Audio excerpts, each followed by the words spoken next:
Good evening, gentlemen. The subject of this video is going to be a personal anecdote of mine, but I want to preface it briefly.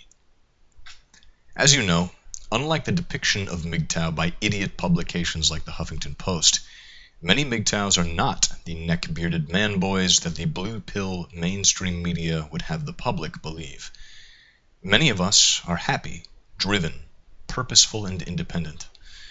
Yes, of course, there are occasional fair-weather MGTOW who go their own way bitterly only until the next willing female presents herself, after which time they hang up the mantle to fool around with her until it ends most tragically, and they weep bitterly for themselves and go pick up the mantle. However, most MGTOW are devoted to the principles of going our own way. I am certain that this anecdote will resonate with many of you. Several months ago, a new neighbor moved into the apartment below mine. It was a slow Sunday afternoon, and I was getting some work done from my desk. But I decided to be neighborly and go help her move.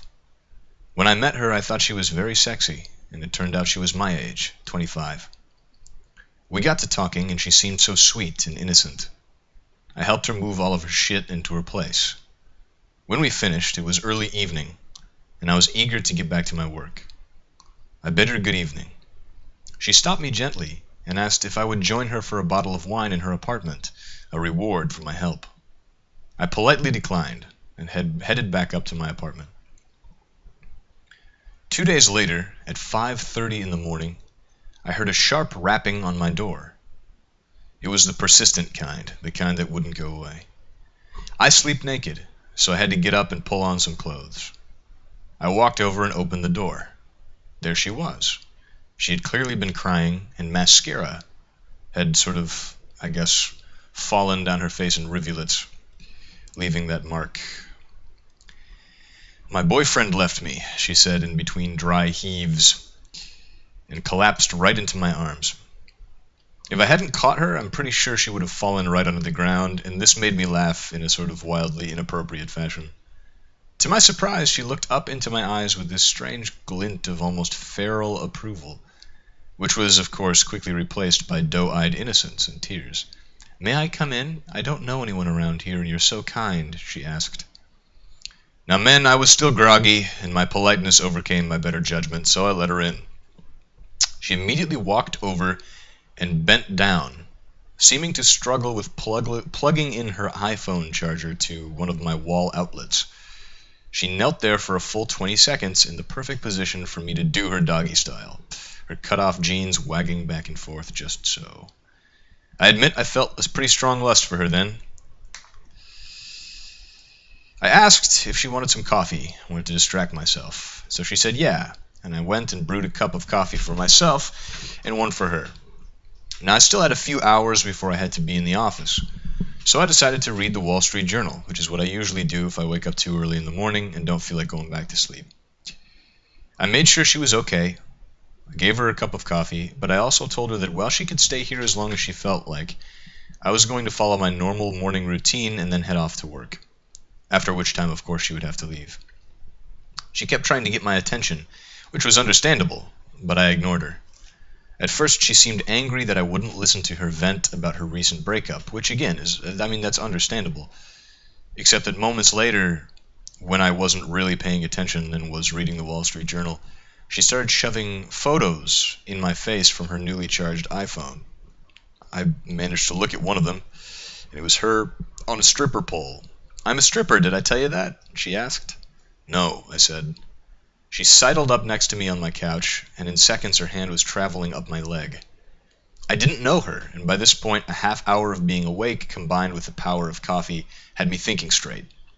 Even though I found her physically attractive, there was no doubt in my mind that she was likely STI-ridden, and I didn't know her well enough to know whether I would want to engage with her sexually anyway. So I gently pushed her off. She was very persistent. She began to lick my ear, breathing hotly. I set my laptop aside, stood up, and told her that she had to leave. She didn't leave. Instead, she kept pressing her body up against mine. I told her firmly that she had to leave, that it was time to leave. And her expression changed as she realized that I was utterly serious. And in reactive rage to my rejection of her, she clawed me across the face, leaving 3 bloody claw marks. and then stormed out of my house and slammed the door behind me, actually making one of my paintings fall and break. I was furious, but I managed to resist the urge to react physically. After she had gone, I contacted the front office of my apartment complex and arranged a meeting, displaying both the broken painting and my newly earned claw marks, which have since scarred, gentlemen. They removed her from my apartment complex, and I initiated legal action against her. Now, I am happy to report, gentlemen, that to my surprise, the courts actually settled in my favor, and I made about $10,000 for the efforts. The point of this story is to provide an anecdote about female rage in response to true male rejection. In rejecting a woman who, deep down, believes her sexual market value to be greater than yours, a life worth of privilege and entitlement will sometimes combine with this to send her over the edge, and she will lose herself in a chaotic female rage as she has been scorned. Hopefully this anecdote will illustrate one of the ways of how rejecting women can be a trial, but ultimately a necessary and sometimes fiduciarily rewarding one, as a woman's true nature is revealed when she is scorned. Now, I am not saying not to scorn women. Indeed, I think it's integral to going your own way, and you will have to at some point, men. I just wanted to share this experience with you so that you're better prepared, and in case you've never run into this sort of thing before, just to give you a heads up that, just because it's stupid to claw someone across the face, and just because you may end up having to pay $10,000 to someone for clawing them across the face, women will still do this because they feel scorned. I hope this video has been useful to you. If you like this video, please like, comment, share, and subscribe to this channel. Thank you, gentlemen, and have a pleasant evening. Hopefully you won't get clawed in the face anytime soon, but hopefully if you do, you can turn that shit into some real bank. Take care. Goodbye.